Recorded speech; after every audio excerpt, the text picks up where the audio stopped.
wabarakatuh. Perkenalkan, nama saya Rizky Kurniawan, NPM E1I018043. Saya merupakan mahasiswa program studi ilmu kelautan Fakultas Pertanian Universitas Bengkulu. Saya akan menjawab pertanyaan ujian akhir semester dari mata kuliah Pengelolaan Wilayah Pesisir Terpadu. Untuk soalan pertama, yaitu permasalahan pesisir wilayah masing-masing dan mencari solusinya. Apa pengelolaan terpadu agar terwujudnya lestari dan keberlanjutan di wilayah pesisir tersebut? Sumber daya wilayah pesisir di Kota Bengkulu terdiri dari hutan mangrove, ekosistem perairan laut, sumber daya perikanan, dan jasa-jasa pariwisata, serta pulau-pulau kecil seperti Pulau Tikus.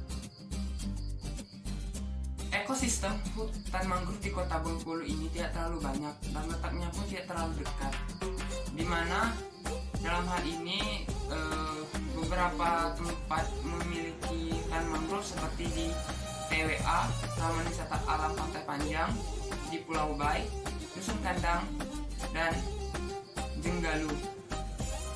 Untuk kondisi hutan mangrove sendiri di Kota Bengkulu ini sudah mengalami banyak degradasi karena perubahan lahan, di mana hutan mangrove ini dijadikan tempat pertambakan ataupun diubah menjadi permukiman, serta kadang pembabatan hutan mangrove ini digunakan untuk perluasan Kota Bengkulu sendiri. Hutan pantai di wilayah Bengkulu sendiri sudah banyak berubah fungsi dari wilayah penyangga atau buffer region menjadi pemukiman ataupun pertambakan masyarakat, serta kadang hutan mangrove sendiri digunakan untuk perluasan wilayah Bengkulu tersebut. Kerusakan pantai dan hutan pantai yang disebabkan oleh abrasi, sedimentasi, dan alih fungsi lahan merupakan permasalahan utama yang dihadapi oleh daerah pesisir di Provinsi Bengkulu. Alih fungsi lain menjadikan tempat wisata, tempat usaha, dan pemukiman merupakan risiko yang harus dihadapi oleh daerah pesisir yang menjadi pusat pariwisata di Kota Bengkulu ini. Kerusakan wilayah pesisir di Kota Bengkulu berkaitan dengan alih fungsi lahan, di mana wilayah pesisir digunakan sebagai wilayah pemukiman, dijadikan tempat berwarung, tambak, dan juga daerah pariwisata. Permasalahan lainnya yang ada di wilayah pesisir Kota Bengkulu ini yaitu abrasi, pencemaran seperti sampah dan batu bara, sedimentasi, dan degradasi. Sedangkan untuk kerusakan yang ada di wilayah pesisir Kota Bengkulu ini ada 4 jenis, yaitu kerusakan pantai, kerusakan muara sungai, dan kerusakan hutan mangrove, serta kerusakan hutan pantai. Di mana dari 4 masalah ini, alternatif penanggulangannya yaitu secara umum memerlukan adanya penguatan regulasi pemanfaatan lahan melalui peraturan daerah. Berikut ini adalah beberapa gambar dari permasalahan yang ada di wilayah pesisir Kota Bengkulu.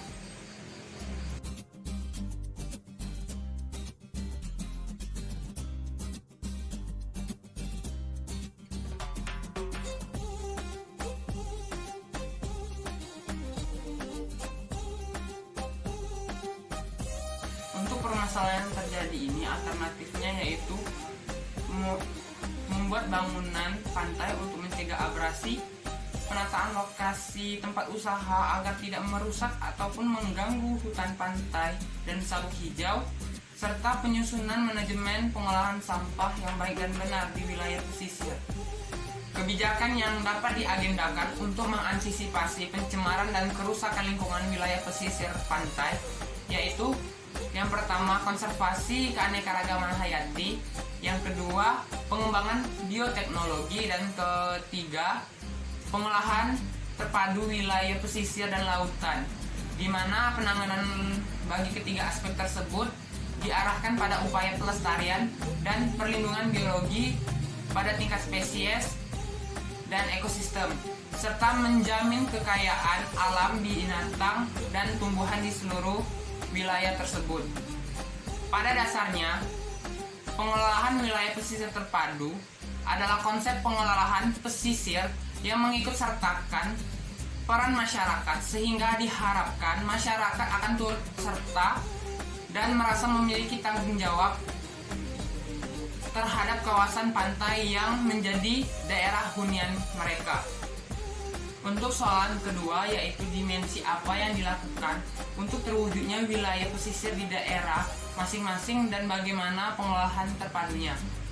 Adapun dimensi yang dimaksud dalam pertanyaan kedua ini yaitu dimensi sektoral, dimensi bidang ilmu, dan dimensi keterkaitan ekologis. Dimensi sektoral adalah suatu yang dilakukan dalam pendekatan berdasarkan sektor. Yang dimaksud dengan sektor adalah kumpulan dari kegiatan-kegiatan atau program yang mempunyai kesamaan ciri-ciri serta tujuan yang sama, di mana dalam hal ini, dalam perlindungan perlu adanya wilayah yang dilindungi dan juga adanya perlindungan seperti wewenang ataupun aturan yang dapat digunakan dalam wilayah pesisir demi pembangunan berkelanjutan di wilayah tersebut.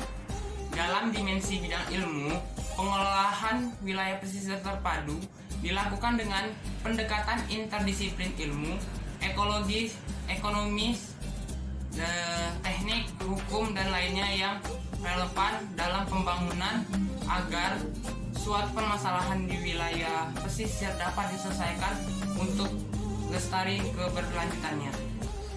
Adapun dalam dimensi keterkaitan ekologis, di mana pengelolaan segala kegiatan pembangunan yang terdapat pada suatu wilayah yang menghubungkan dengan wilayah pesisir agar total dampaknya tidak melebihi kapasitas fungsional yang ada.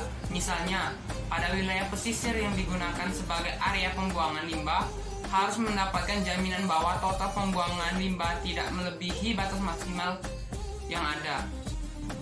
Baiklah, ini saja yang dapat saya jawab dan saya jelaskan. Apabila ada salah kata, saya mohon maaf.